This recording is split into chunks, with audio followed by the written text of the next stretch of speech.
আমরা বিরোধী দলীয় সংসদ সদস্যরা সংসদে রাষ্ট্রপতির ভাষণের উপরে বক্তৃতার সময়টাতে প্রত্যেকেই আলাদা আলাদা করে প্রতিদিনই এই গণভোট, মানুষের রায়, সংবিধান সংস্কার পরিষদ গঠন করা, সেই বিষয়গুলো নিয়ে আমরা আলোকপাত করার চেষ্টা করেছি।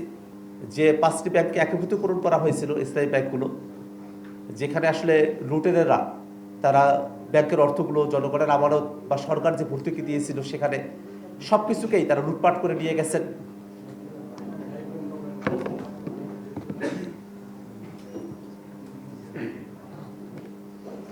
আসসালামু আলাইকুম, সম্মানিত সাংবাদিক বন্ধুগণ এবং প্রিয় দেশবাসী। জাতীয় নাগরিক পার্টি এনসিপির সংস্কার বাস্তবায়ন কমিটির পক্ষ থেকে আপনাদের শুভেচ্ছা এবং অভিনন্দন।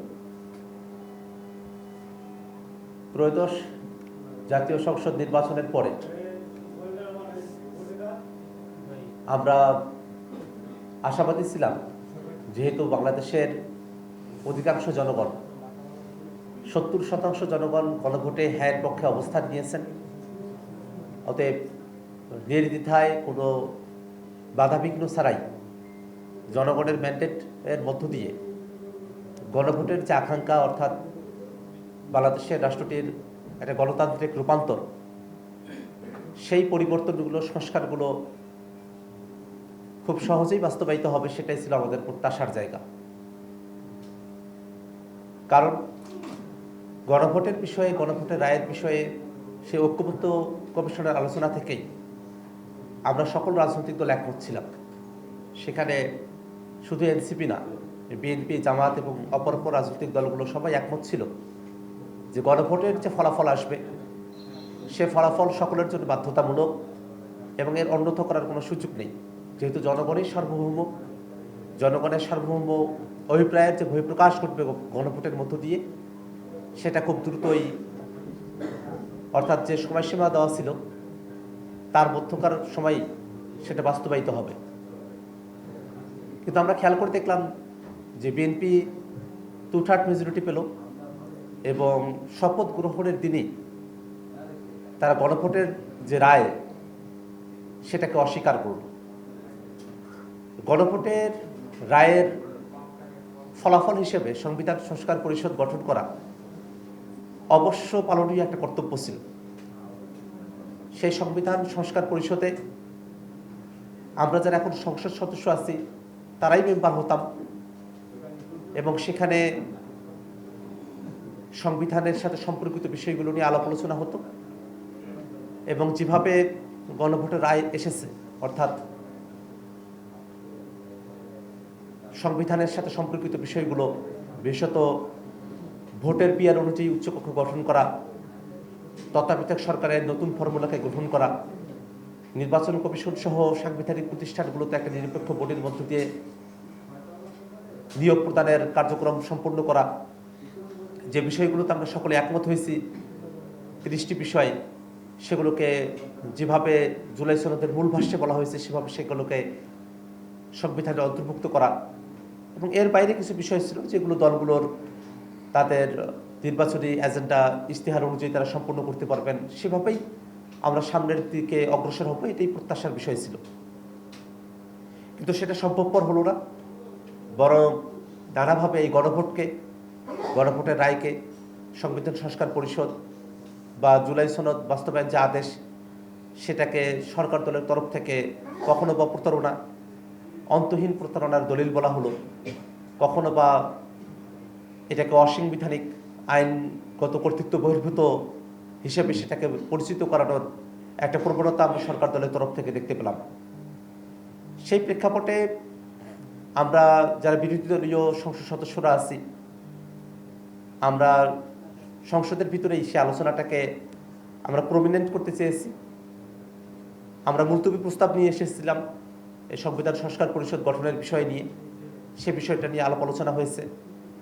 সরকারি দল সংবিধান সংস্কার পরিষদকে আড়াল করে তারা জুলাই সনদে নোট অফ ডিসেন্টের দিকে তাদের ফোকাস, সেই নোট অফ ডিসেন্টগুলোকেই প্রধান করার উদ্দেশ্যে তারা একটা মুলতবি প্রস্তাব তারা নিয়ে এসেছিলেন। সে বিষয়গুলো নিয়ে আমরা আলাপ আলোচনা করেছি। আমরা বিরোধী দলীয় সংসদ সদস্যরা সংসদে রাষ্ট্রপতির ভাষণের উপরে বক্তৃতার সময়টাতে প্রত্যেকেই আলাদা আলাদা করে প্রতিদিনই এই গণভোট, মানুষের রায়, সংবিধান সংস্কার পরিষদ গঠন করা, সেই বিষয়গুলো নিয়ে আমরা আলোকপাত করার চেষ্টা করেছি। কিন্তু আমরা দেখেছি যে সরকার দল তারা বরাবরই মতোই গণভোটের রায় অনুযায়ী সংবিধান সংস্কার পরিষদ তারা গঠন করতে চান না।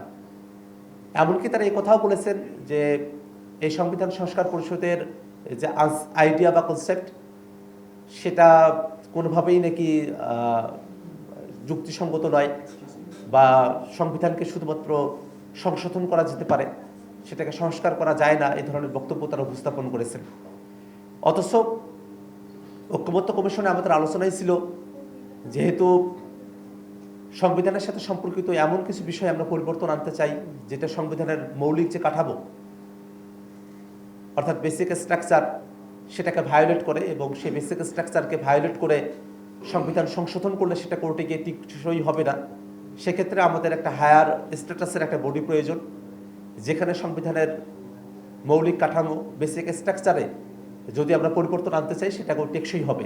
এবং সেই ধারণার জায়গা থেকেই সংবিধান সংস্কার পরিষদের আইডিয়া এসেছিল, যেটার ব্যাপারে বিএনপি তখন আপত্তিও করে নেই। তারা 2/3 মেজরিটি পাওয়ার পরেই এই সংবিধান সংস্কার পরিষদের বিষয়ে তারা আপত্তি করছেন।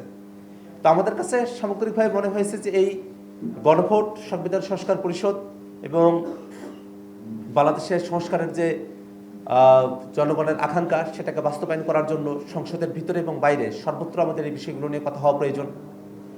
এবং এর বাইরে আরও কিছু বিষয় জনসম্মুখে এসেছে, বিশেষত জ্বালানি বিষয়ে যে সংকটটা তৈরি হয়েছে বাংলাদেশের প্রত্যন্ত অঞ্চল থেকে শুরু করে নিয়ে রাজধানী শহর পর্যন্ত কিলোমিটারের পরে কিলোমিটার জ্বালানি তেলের জন্য যানবাহন নিয়ে মানুষকে লাইনে দাঁড়িয়ে থাকতে হয়েছে। এবং হঠাৎ করেই দেখা গেল জ্বালানি তেলের দাম বাড়ার পরপরই সেই দীর্ঘ লাইন সেটা উধাও হয়ে গেল। এটাতে একটা প্রশ্নের জায়গাও তৈরি হয়েছে আসলে, যে আসলে কি জ্বালানির দাম বাড়ানো হবে?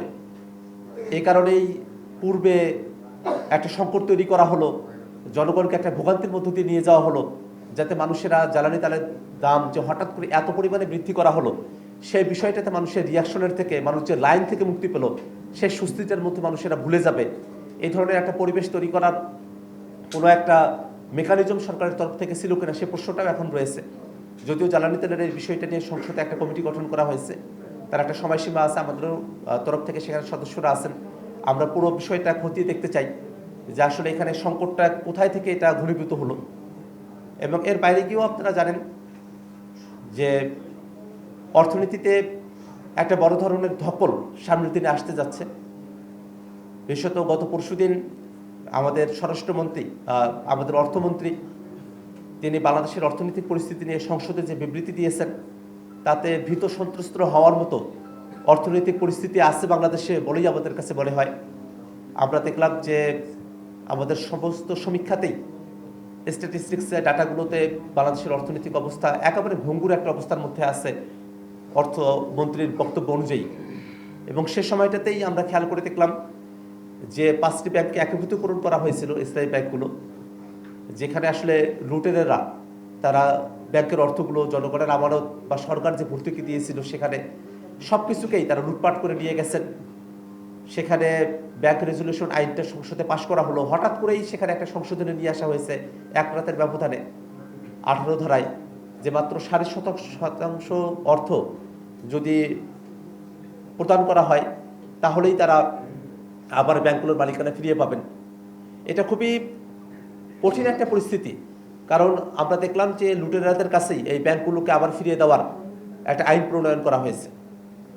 খেয়াল করে দেখবেন যে সরকার যদি সেই ব্যাংকগুলোতে 20,000 টাকা যদি ভর্তুকি দিয়ে থাকে, 20,000 টাকা যদি প্রদান করে থাকে, মাত্র 1,500 কোটি টাকা সেটা যদি তারা প্রদান করেন, তাহলেই তারা ব্যাংকগুলোর মালিকানা আবার ফিরিয়ে পাবেন।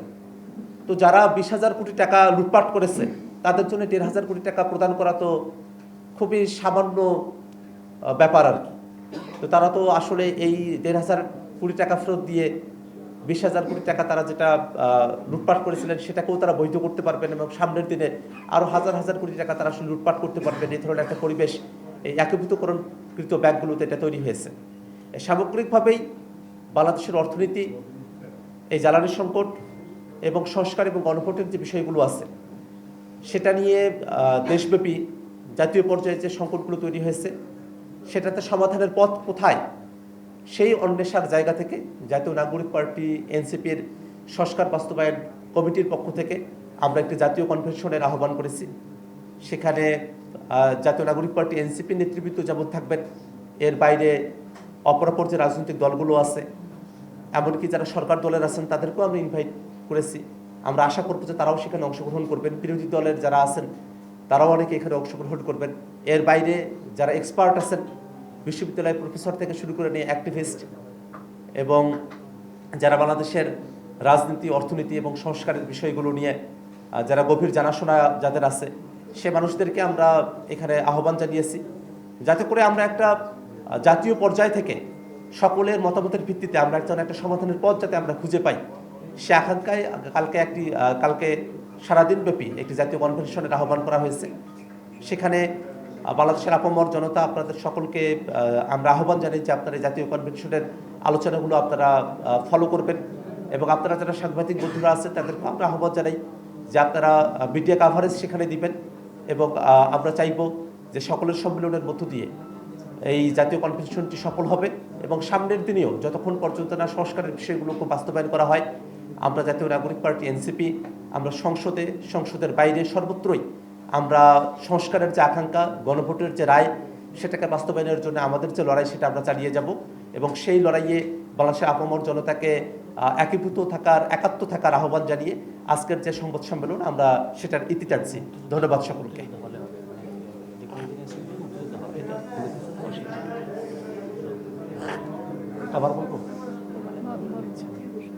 সম্মানিত সাংবাদিক বন্ধুগণ, জ্বালানি সংকট, অর্থনৈতিক অবস্থা, সংস্কার এবং গণভোটের রায় নিয়ে জাতীয় নাগরিক পার্টি এনসিপির সংস্কার বাস্তবায়ন কমিটির জাতীয় কনভেনশন আগামীকাল সকাল ৯টা থেকে সন্ধ্যা ৭টা পর্যন্ত ডিপ্লোমা ইঞ্জিনিয়ার্স ইনস্টিটিউশনের কাকরাইলে অবস্থিত সেই হলরুমে অনুষ্ঠিত হবে। আপনাদের সকলকে সেখানে অংশগ্রহণ করার এবং সেটাকে ফলো করার এবং তার সাথে যে আলোচনাগুলো হবে তার মধ্য দিয়ে নতুন করে সংকট উত্তরণের যে পথ আমরা পেতে চাই সেটাতে কন্ট্রিবিউট করার আহ্বান জানিয়ে আমরা আজকের মতো করে আমাদের এই সংবাদ সম্মেলন আমরা সমাপ্ত করছি।